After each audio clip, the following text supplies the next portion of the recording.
तुलसी जनम लेली के जरिया रोपेल हो लाल।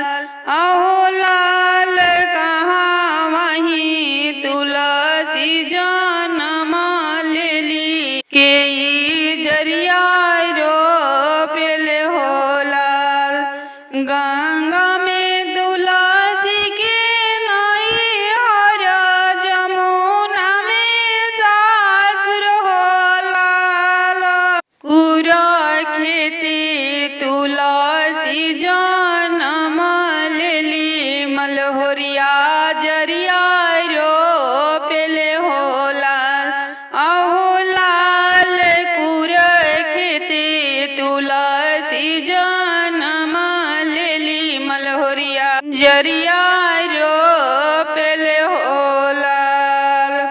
कथिन के उजे खाटत कति पटिहाटन हो लाल।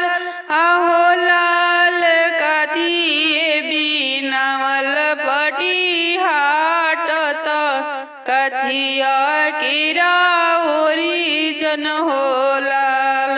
अहो लाल कति बिनावल पटिहाटत कथि कीरा ओरिजन हो लाल।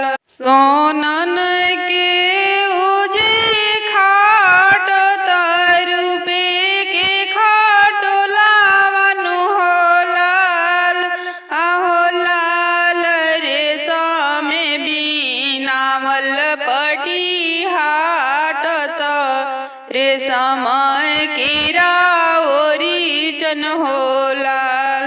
अहो लाल रेशम बिनावल पटिहाटत रेशम कीरा ओरिजन हो लाल। एक ओरी सुतेली राधित एक ओरिया रुकुमिन हो लाल। बिचावा में सुतेले नारायण सिरावा गम की गइल हो लाल। अहो लाल बिचावा में सुतेले श्री कृष्ण सिरावा गम की गइल हो लाल।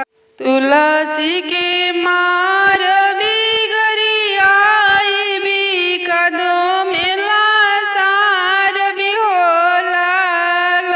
हमारा बलमु संगे सोवेली सिरावा गम की गइल हो लाल।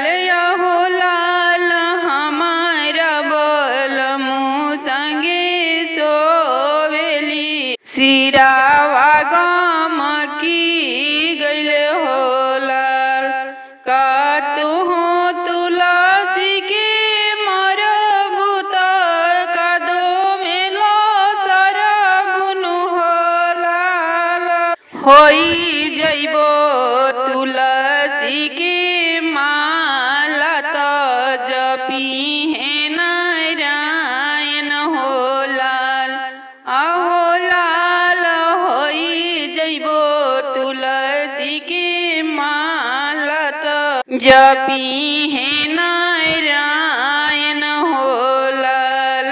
अहो लाल होई जइबो तुलसी के माला त जपिहे